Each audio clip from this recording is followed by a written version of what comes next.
ஜென்ராம், பீகாருடைய தேர்தல் முடிவுகள் தமிழ்நாட்டு அரசியல் களத்தில் என்ன தாக்கத்தை ஏற்படுத்த வாய்ப்பு இருக்கு?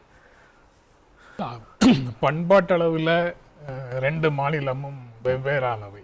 அதனால அங்க நடக்கக்கூடிய நிகழ்வுகள் இங்கு பெரிய அளவில் தாக்கத்தை ஏற்படுத்தும்னு நான் நினைக்கல. ஆனா ஓரளவுக்கு தாக்கம் இருக்கும்னு வழக்கறிஞர் தமிழ்மொழி சொல்றதை நான் ஏற்கிறேன். ஆனா அந்த தாக்கம் கூட அங்கு தோல்வியை தழுவிய தேசிய கட்சி இங்கு அந்த தொண்டர்கள் உற்சாகம் குறைந்து போயிருக்கலாம். வெற்றி பெற்ற தேசிய கட்சியினுடைய தொண்டர்கள் இங்கு உற்சாகமாக இருக்கலாம், ஊக்கத்தோடு செயல்படலாம். அதை தாண்டி அங்கு நடக்கக்கூடிய தோல்வியோ வெற்றியோ இங்கு இருக்கக்கூடிய மாநில கட்சிகளை இன்ஃப்ளூயன்ஸ் பண்ணாது அப்படின்னு நான் நினைக்கிறேன். அந்த ஒரு கட்சியினுடைய பலம் பலவீனத்தை இங்க நடக்கக்கூடிய இதுல யூஸ் பண்ணி பார்ப்பாங்க. இங்க இருக்கக்கூடிய அரசியல் முழுக்க முழுக்க வேறு வகையானது. இது இங்க இருக்கக்கூடிய தமிழ்நாட்டின் மாநில உரிமை, அதுக்கப்புறம் மாநிலத்தினுடைய வளர்ச்சிக்கு எதெல்லாம் இடைஞ்சலாக வருதோ அதையெல்லாம் எதிர்க்கிற பண்பு, அதுக்கப்புறம் ஹிந்தி திணிப்பு, அதுக்கு எதிர்ப்பு போன்ற பல்வேறு இதுக்குன்னு உண்டான அரசியல் குணங்களோட தான் இங்க இருக்கக்கூடிய கூட்டணிகள் இருக்கு. இதுல காங்கிரஸோ பாரதிய ஜனதா கட்சியோ பெரிய அளவுல செல்வாக்கு செலுத்த முடியாது. அதனால நேரடியாக அதனுடைய எஃபெக்ட் எதுவும் இங்க இருக்காது. ஆனா நீங்க அடுத்தாப்புல ஒரு கேள்வி வைக்கிறீங்கல்ல, அந்த கேள்வி திமுகவினுடைய கோணத்துல இருந்து பார்க்கலாம், காங்கிரசினுடைய கோணத்துல இருந்து பார்க்கலாம், தவேகாவோட கோணத்துல இருந்து பார்க்கலாம். மூன்று கோணத்துல இருந்து பார்த்தாலும் அதுக்கு வாய்ப்பே இல்லை. பீகார் தேர்தல் முடிவுக்கு முன்னாடியா பின்னாடி? முன்னாடியும் சரி பின்னாடியும் இல்ல. முன்னாடி ரெண்டு விஷயம் சொன்னாங்க. ஒண்ணு, அதிக சட்டமன்ற தொகுதிகள் திமுக கூட்டணியில கேட்கறாங்க, அது இங்க கிடைக்காது. நிறைய பேர் பேசுறதே சொல்லுவோமே, 70 தொகுதி காங்கிரஸுக்கு தாவேகா உறுதி கொடுக்குது, ஆட்சி அதிகாரத்தில் பங்குன்றதும் கொடுக்கலாம். அது போக அடுத்த வருஷம் 5 மாநில சட்டப்பேரவை தேர்தல் நடக்குது, பாண்டிச்சேரி கேரளாவும் இருக்கு. ஸோ விஜய்க்கு அங்கெல்லாம் ஒரு மாசு இருக்கிறதுனால அவரை கூட சேர்த்துக்கிட்டா தமிழ்நாட்டிலையும் நம்ம ஒரு லாபம் பார்க்கலாம், புதுச்சேரி கேரளால ஆட்சி அமைப்பதற்கான அத்தனை முனைப்புகளையும் மேற்கொண்டா நமக்கு கிடைக்கும் அப்படின்னு சில பேர் அதற்கான முயற்சிகளை மேற்கொண்டதா சொன்னாங்க. இப்ப இந்த தேர்தல் முடிவுகளுக்கு பிறகு காங்கிரசினுடைய பலம் என்னன்னு தெரிஞ்சிருச்சு. இனிமேல் அவங்க திமுக கூட்டணி கிட்ட ஒரு பேர வலிமைக்கு கூட இதை பேச முடியாது, அப்படியான ஒரு லாக் உருவாயிடுச்சு அப்படின்னு சொல்றாங்க. நீங்க முன்னாடியில இருந்தே சொல்றீங்க, அதை இந்த கருத்தை நீங்க எந்த விதத்துல மறுக்கிறீங்க? முன்னாடியில இருந்தே அப்படி இருந்ததுன்னா இப்போ பின்னாடியும் அது இருக்கும். ஏன்னா இங்க உண்டான தமிழ்நாடு, ஆந்திரா, தெலுங்கானா, கேரளா எல்லா இடத்துலையும் விஜயோட செல்வாக்கை பயன்படுத்தி கொள்ளலாம் அப்படிங்கிறது அவங்களுடைய நோக்கமாக இருந்தால் அது முன்னாடி இருந்ததுன்னா இப்போவும் இருக்கும். ஏன்னா அது பீகார் தோல்வியினால மாறிடாது. ஏன்னா பீகார்ல தோத்ததுக்கு அப்புறம் தான் இன்னும் அதிகமாக எல்லா மாநிலங்கள்லயும் செல்வாக்கு அவர்களுக்கு தேவைப்படுகிறது. அப்ப தோல்விக்கு பிறகுதான் இந்த கூட்டணி ரொம்ப அவசியம்னு சொல்லி காங்கிரஸ் வரணும் நீங்க சொல்ற ஆங்கிள் பார்த்தா. ஆனா அப்படி இருக்கவே இருக்காது. ஏன்னா இருக்கிறத விட்டுட்டு பறக்கிறதுக்கு ஆசைப்படும் நிலையில காங்கிரஸ் இல்ல. அரசனை நம்பி புருஷனை கைவிட முடியாது அவங்களால. அது போக இது ஏற்கனவே 2019, 2021, 2024 3 பெரிய தேர்தல்கள்ல இந்த கூட்டணி பெரிய ஆர்ப்பாட்டம் இல்லாம சாதாரணமாக வெற்றி பெற்றிருக்கிறது, பெரிய வெற்றிகளை பெற்றிருக்கிறது. ஆனா இதை விட்டுட்டு இன்னொரு இடத்துல அன்டெஸ்டடாக இருக்கக்கூடிய தன்னுடைய செல்வாக்கு வாக்குகளாக எப்படி மாறுங்கிறது இன்னும் உறுதி செய்யப்படாத ஒரு கட்சியை நம்பி காங்கிரஸ் போவது அரசியல் தற்கொலை. அதை காங்கிரஸ் ஒருபோதும் செய்யாது. இல்ல, ராகுலும் விஜயும் போன்ல ஐயா, போன்ல 2 அரசியல் தலைவர்கள் என்ன வேணாலும் பேசுவாங்க, கூட்டணியை பற்றி மட்டும்தான் பேசணும்னு அவசியம் இல்லை. ஏதேனும் ஒரு பிரச்சனைக்கு வழிகாட்டுதல்கள் அல்லது உதவி அப்படின்னு யாரையும் கேட்டிருந்தால் அவர்களை அதற்கான கைட்லைன்ஸும் கொடுத்துட்டு அரசியல் ரீதியாக நீங்க ஒரு சில விழுமியங்களோடு நீங்க அரசியல் நடத்துறது நல்லது, எதிர்காலத்துல உங்களுக்கு நல்லது அப்படின்னு கூட சொல்லியிருக்கலாம். அவங்க பேசினாங்களா இல்லையாங்கிறது தெரியாது. ஆனா பேசியிருக்கிறாங்கன்னு சொல்ற வதந்தியில கூட்டணியை பற்றி தான் பேசணுங்கிறது கிடையாது. அதுவும் 2026 கூட்டணியை பற்றி பேசணுங்கிறது கிடையாது. 26னா அப்ப 29ல சாத்தியமான நீங்க அடுத்தாப்புல கேட்பீங்க. அதனால 2029ல இங்க இருக்கக்கூடிய திமுகவினுடைய தேவைகளை விட காங்கிரசுக்கான தேவைகள் தான் அதிகம். இல்ல, 2 பேருமே ரொம்ப அதிக அளவு அவங்கள விமர்சிச்சுக்கிறது இல்லையா? இப்ப விஜய் தரப்புல காங்கிரஸை பத்தி கேட்டோம்னா பெருசா விமர்சனம் வைக்கிறதே இல்லை, விமர்சனமே வைக்கிறது இல்லை. இன்னொரு பக்கம் காங்கிரஸ் தலைவர்கள் விஜய் மேல ஒரு மென்மையான விமர்சனங்கள் தான் வைக்கிறாங்க. ஒரு ஒரு ஒரு ஒரு அழுத்தமான விமர்சனம்லாம் வைக்கிறது இல்லை. ரெண்டு பேருமே வந்து இப்படியான ஒரு நிலையில பயணிக்கிறதுனால இந்த மாதிரியான வியூகங்கள்லாம் எழுந்துகிட்டு இருக்குதா? இல்ல, விஜய் தொடர்பாக தமிழ்நாட்டில் பெரிய அரசியல் கட்சிகள் எல்லாமே கடுமையான விமர்சனங்களை எப்போதும் வைக்கல. கரூர் நிகழ்வுகளுக்கு பிறகு சில ரியாக்ஷன்ஸுக்கு பிறகு திமுகல ஒரு செக்ஷன் வந்து அதிகமாக விமர்சிச்சிருக்கலாம். மற்றபடி விஜயை பத்தி அதிகமாக யாரும் விமர்சிக்கல. அப்படி அதுவும் இப்போ கூட்டணி இல்ல, நாங்க தான் தனித்து போட்டியிட போறோம், விஜய் தான் முதலமைச்சர் வேட்பாளர்னு திரும்பவும் கரூருக்கு முன்னாடி என்ன நிலைப்பாடோ அதே தான் நிலைப்பாடுன்னு தவேக அறிவித்ததற்கு பிறகு ஆங்காங்கே தொலைக்காட்சிகளுக்கு வரக்கூடிய அதிமுக ஆதரவாளர்கள் அல்லது பிரதிநிதிகள் வேண்டுமானால் பேசுறாங்களா இருக்கலாம். கட்சி தலைமை இன்னும் பெருசாக பேசல.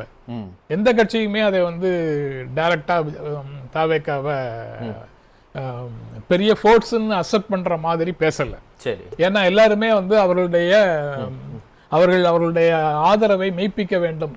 ரசிகர்களாக திரளுகின்ற கூட்டம் வாக்குகளாக மாறுமா மாறாதான்னு இன்னும் எந்த கட்சியாலையும் உறுதி செய்ய முடியல. அதனால அவங்க வந்து யாருமே பேசல. அதன்படிதான் காங்கிரஸோ அதிமுகவோ திமுகவோ எல்லாருமே பேசாம இருப்பாங்க. சரி, அப்ப திமுக கூட்டணி இதே சொல்லக்கூடிய அளவுல எஃகு கோட்டை போல பயணிக்கும், அதுல எந்த மாற்றமும் இருக்காதுன்னு இல்ல. மாறுவதற்கான வாய்ப்பு என்ன இருக்கு? அதாவது விஜய்க்கு இருக்கக்கூடிய நெருக்கடி என்னன்னு பாருங்க. அவர் புதிதாக கட்சி தொடங்கி இருக்கிறாரு. அவருடைய பிராண்ட் அவர் வந்து எஸ்டாப்ளிஷ் பண்ணணும். சரி, சிஎம் கேண்டிடேட்னு சொல்லி உள்ள வந்திருக்கிறாரு. அதனால தங்களுடைய செல்வாக்கு என்ன அப்படிங்கிறத தனியாக நின்று அல்லது தன்னுடைய தலைமையை ஏற்றுக்கொண்டு ஏதேனும் கட்சிகள் வந்தால் மட்டும்தான் அதை வந்து முயற்சி பண்ணி பார்க்க முடியும்.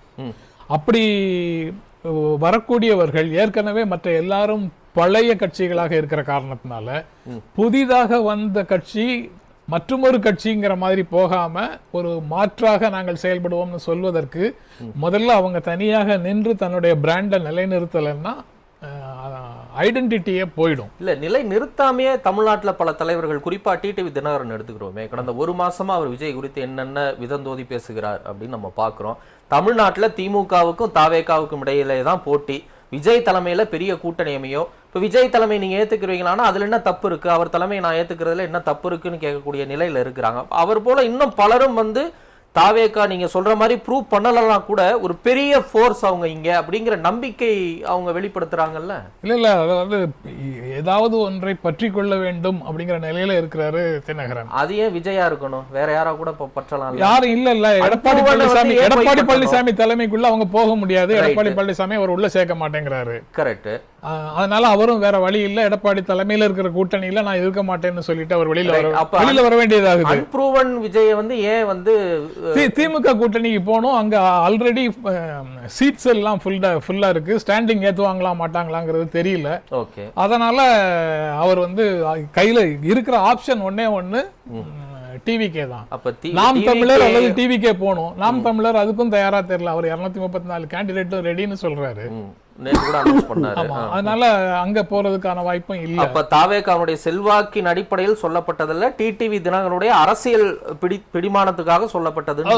ஓபிஎஸ் டிடிவி போன்றவர்கள் நாடாளுமன்ற தேர்தலிலேயே கணிசமான வாக்குகளை வாங்கி இருக்கிறாங்க. ஏதாவது ஒரு கட்சி கணிசமான செல்வாக்கு உள்ள இன்னும் ஒரு கட்சி தங்களோட சேர்ந்து இருந்தால் தங்கள் தொகுதிகளில் தாங்கள் வெற்றி பெற்றுவிட முடியும் அப்படிங்கிற கால்குலேஷன் அவங்களுக்கு இருக்கலாம். அதனால அவங்க வந்து தாவேகாவை உயர்த்தி பிடிக்கலாம். மற்றபடி தாவேகா இன்னும் அவங்களுடைய லைன்ல லாஜிக்கா பார்த்தா அவங்க வந்து அவர்களுடைய தலைமையை ஏற்றுக்கொள்கின்ற கூட்டணியை தவிர அவங்க இன்னொரு பெரிய கட்சியோட கூட்டணி போவது இந்த தேர்தலில் வாய்ப்பு இல்லை அப்படின்னு நினைக்கிறேன். ஏன்னா அதுதான் அவங்களுடைய பிராண்டை எஸ்டாப்ளிஷ் பண்ணணும். இன்னொரு கட்சிங்கிற மாதிரி அவருடைய செல்வாக்கு குறைந்து விடக்கூடாது. மற்ற கட்சிகள் வந்து எதிர்காலத்தில் இந்த கட்சியை மதிக்கணும்னாலும் 234 தொகுதிகளிலையும் தங்களுடைய வாக்குகளை பெற்று ஒரு கணிசமான பெர்சன்டேஜ் எங்க கிட்ட இருக்கு அப்படின்னு சொல்லணும். அல்லது அவங்களே கிளைம் பண்ற மாதிரி ஆட்சியை பிடிக்கணும். ரெண்டுல ஏதோ ஒண்ணு தனியா நின்றுதான் அதுக்கு சாத்தியம். ரைட். அந்த கணக்குகள்ல உடன்படுறீங்களா? திராவிட முன்னேற்ற கழகம் 200 இடங்களுக்கு மேல வெற்றி பெறும் அப்படின்னு ஒரு தியரி, ஒரு கருத்தோட்டம் போகுது.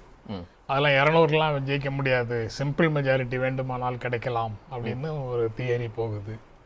அதுக்கப்புறம் தொங்கு சட்டப்பேரவை, அதுல சிங்கிள் லார்ஜஸ்ட் பார்ட்டியா திமுக இருக்கும் அப்படின்னு ஒரு தியரி. அதுக்கப்புறம் தொங்கு சட்டப்பேரவை, ஆனா திமுக வந்து வெளியிலிருந்து ஆதரவு கொடுத்து தான் ஆட்சி அமையும் அப்படின்னு புதுசா ஒரு தியரியும் வருது. அப்புறம் திமுக தோற்கடிக்கப்படும், எங்க கூட்டணி தான் ஜெயிக்கும் அப்படிங்கிற தியரியும் போகுது. இது இவ்வளவும் பல்வேறு விதமான நபர்கள் பல்வேறு ஊடகங்கள்ல தினந்தோறும் பேசிட்டு இருக்கிற விஷயம். ஆனா கடந்த கால தேர்தல்கள்ல இருந்து தான் நம்ம வந்து ஒரு செல்வாக்கு எப்படி இருக்குங்கிறத பார்க்க முடியும், டு சம் எக்ஸ்டென்ட் கெஸ் பண்ண முடியும். அதன்படி பார்த்தா 2018 என்ன நோக்கத்திற்காக அந்த கூட்டணி உருவாக்கப்பட்டதோ, மதச்சார்பற்ற கூட்டணிங்கிற பெயர்ல என்ன நோக்கத்துக்காக ஒரு கூட்டணி உருவாக்கப்பட்டதோ அந்த நோக்கம் முழுமையாக நிறைவேறாத சூழல்ல அதில் இருக்கக்கூடியவர்கள் வெளியில் வருவதற்கான வாய்ப்பு ரொம்ப ரொம்ப குறைவு. இல்ல, எல்லாருக்கும் இப்ப வந்து ஆட்சி அதிகாரத்தில் பங்குன்ற ஒரு எண்ணம் வந்துருச்சு. ஆட்சி அதிகாரத்தில் பங்குங்கிறது எல்லா அரசியல் கட்சிகளுடைய மூளையிலையும் ஒரு ஓரத்துல இருக்கக்கூடியது. தமிழ்நாட்டுல இவ்வளவு காலகட்டத்துல இந்த அளவுக்கு வீரியமா சமீப காலங்கள்ல விவாதிக்கப்பட்டிருக்கா, இல்ல கடந்த காலம் 2016 இந்த ஒரே ஒரு கோரிக்கையை முன் வச்சு திமுக கொடுக்காததுனால தானே மக்கள் நல கூட்டணி உருவாச்சு. இப்பதான் வந்திருக்குன்னு ஏதோ புதிதாக ஆட்சியில் பங்கு கொடுக்கிற பெருந்தன்மையான மனசு யாரோ சிலருக்கு புதுசா தான் வந்திருக்கு அப்படிங்கிற மாதிரி பேச்செல்லாம் வந்து இல்ல. அப்பயுமே திருமாவளவன் மட்டும்தான் அதுல ரொம்ப தீவிரமா அந்த குரலை கொடுத்தாரு. இப்ப ஏறக்குறைய ஒரு 6 மாசமா நம்ம விவாதிச்சுக்கிட்டு இருக்கோம். எல்லா கட்சி தலைவர்களும் இன்க்ளூடிங் பிரேமலதா உள்பட எல்லாருமே எங்களுக்கு ஆட்சி அதிகாரத்தில் பங்கு வேணும், சில கட்சிகள்லாம் வந்து எங்களுக்கு ஆட்சி அதிகாரத்தில் பங்குன்னு சொன்னாதான் கூட்டணிக்கு வருவோம் அப்படின்னு சொல்லக்கூடிய ஒரு விவாதம் உருவாயிருக்கான்னு நான் கேட்கிறேன். 1977 இருந்து 2011 வரைக்கும் யாரும் எதுவும் கேட்காம பெரும்பான்மையாக மேற்கு வங்கத்துல மார்க்சிஸ்ட் கம்யூனிஸ்ட் கட்சி வந்தாலும் கூட இருக்கக்கூடிய 3 இடதுசாரி கட்சிகளையும் சேர்த்துதான் ஆட்சி நடத்திட்டு இருந்தாங்க. அது புதிதாக சந்திரபாபு நாயுடு யாரோ சொன்னதுனால செய்யறதெல்லாம் கிடையாது. எப்போவே அங்க இருந்து 77 இருந்து நடக்கிற விஷயம்தான். அது ஒரு பிரச்சனையே இல்ல. சூழல் தீர்மானிக்குது, கட்சிகள் தீர்மானிக்குது. கோட்பாடாக அதுல ஒன்றை முன்னிறுத்தி பேச வேண்டிய அவசியமே இல்லை. அப்படி இந்த ஒரு காரணத்துக்காக இந்த திமுக கூட்டணியில இருந்து யாரையும் வெளியில போவாங்கன்னு நான் நம்பல. ஒண்ணு. ரெண்டாவது, ஏன்னா இலக்கு எட்டப்படாத ஒரு சூழல்ல மதவாத சக்திகள் தோற்கடிக்கப்படாத ஒரு சூழல்ல அவங்க வந்து பிரிவதற்கு வாய்ப்பு இல்லை. இது அப்படி ஒரு நெருக்கடி அப்படின்னு வந்தா கூட இந்த சட்டமன்ற தேர்தலுக்கு முன்னாலே எதுவுமே நடக்காது. ஒண்ணு. அதற்கு பிறகும் கூட 2029 தேர்தலையும் இதே கூட்டணி நீடிப்பதற்கான வாய்ப்பு இருக்கு. அதனால் இந்த கூட்டணி கூட புதிதாக இன்னும் சில பேர் சேர்ந்து வலுவடைவதற்கான வாய்ப்பு தான் இருக்கே தவிர குறைவதற்கான வாய்ப்பு இல்லை. இங்க மியூச்சுவல் பெனிஃபிட் இருக்கு. இதுல இருக்கக்கூடிய எல்லா கட்சிகளுக்கும் சுகுணா வந்து தெளிவாக சொன்னாரு. மார்க்சிஸ்ட் கம்யூனிஸ்ட் கட்சிக்கோ, இந்திய கம்யூனிஸ்ட் கட்சிக்கோ, விடுதலை சிறுத்தைகளுக்கோ, காங்கிரஸ் கட்சிக்கோ, திராவிட முன்னேற்ற கழகத்துக்கோ எல்லா இடத்துலையும் வந்து அவர்களால இவர்களுக்கு நன்மை இருக்கு, இவர்களால அவர்களுக்கு நன்மை இருக்கு. இது வந்து இவர்களுக்குள்ள ஒரு பிரிவு வந்தால் என்ன, அவர் இல்லாம நீங்க இருக்க முடியுமா அப்படின்னு கேட்கறதெல்லாம் வெற்று சவடால். அத வந்து அந்தந்த கட்சிகள் அந்த ஒரு கூட்டணிக்குள்ள இருந்துகிட்டு கூட இருக்கிற கட்சியை வந்து நீங்க சொல்லி பாருங்க. இன்னொரு கட்சியை எதுக்கு சொல்றீங்க? யாரு மியூச்சுவல் காங்கிரசுக்கு ஓட்டு சதவீதம் குறைவாக இருக்கலாம். மக்கள் நல கூட்டணி, அதாவது பழைய மக்கள் நல கூட்டணியில இருந்த 4 பேருக்கு இன்னும் குறைவாக கூட இருக்கலாம், காங்கிரஸோட குறைவாக இருக்கலாம். ஆனா குறைவான வாக்கு சதவீதம் இருந்தாலும் அவைகள் எல்லாம் ஒரே கூட்டணிக்குள்ள சேரும் போது அது ஒரு கெமிஸ்ட்ரி கொடுக்குது, அது ஒரு இமேஜ் கொடுக்குது, அது வாக்குகளை பெருக்கி கொடுக்குது. அந்த இது எல்லாருக்கும் பலன் தருது. அதுல யாராவது ஒருவருக்கு பலன், மற்றவங்களுக்கு பலன் இல்ல, அவங்க மட்டும் அதிகாரத்தை வாங்கிக்கிறாங்க, உங்ககிட்ட அதிகாரம் தரல அப்படின்னு எல்லா விதமாகவும் கொளுத்தி போட்டு பாக்குறாங்க, உடைச்சு பாக்குறாங்க. அதுல மியூச்சுவல் பெனிஃபிட்ங்கிறீங்க. இவங்க மட்டும் அமைச்சரவையில பங்கு இருக்கிறாங்க, அவங்களுக்கு கொஞ்சம் கொடுக்கலாங்கிறது ஒரு மியூச்சுவல் பெனிஃபிட் கொஸ்டின் தானே. அது வந்து தியரிட்டிக்கலா நீங்க வந்து அந்த கூட்டணிக்குள்ள எடுக்க வேண்டிய முடிவு. நீங்க வந்து லீகலா பாத்தீங்கன்னா என்ன பிரச்சனை, பெரும்பான்மை இருக்கக்கூடியவங்க ஆட்சியில இருக்கிறாங்க, பெரும்பான்மையில் இருக்கக்கூடியவங்க பெரும்பான்மையே இல்லாமல் இருந்தாலும் மைனாரிட்டி கவர்மெண்டாக ஒரு வெளியில இருந்து ஆதரவு கொடுத்தா மற்றவங்களுக்கு என்ன பிரச்சனைன்னு கேக்குறேன். இல்ல மியூச்சுவல் பெனிஃபிட்னு சொல்லும் போது இந்த இடத்துல அது நடக்குதான்னு எல்லா இடத்துலயும் மியூச்சுவல் பெனிஃபிட் தானே. இன்னைக்கு இந்த கூட்டத்தில் இந்த அரங்கத்துல 5 பேர் பேசிட்டு இருக்கிறோம், பரஸ்பரம் ஒருத்தருக்கு ஒருத்தர் கான்ட்ரிபியூட் பண்ணிட்டு தானே இருக்கோம். நம்மளுடைய அண்டர்ஸ்டாண்டிங்கை இம்ப்ரூவ் பண்றதுக்கு மியூச்சுவலா ஒருத்தருக்கு ஒருத்தர் கான்ட்ரிபியூட் பண்ணிட்டு தானே இருக்கிறோம். அதுல நான் சொல்வதால எல்லாரும் பலன் அடைஞ்சாங்க, எனக்கு அதுக்கு அந்த கப்பம் கட்டு இந்த கப்பம் கட்டுன்னு யாரையும் சொல்ல முடியுமா? இல்ல. அந்த எல்லா இடங்கள்லயும் ஒருவரை தாண்டி அடுத்தவங்களோட சேர்ந்தாச்சுன்னா மியூச்சுவல் பெனிஃபிட் தான் எல்லா விஷயங்களும். ஓகே.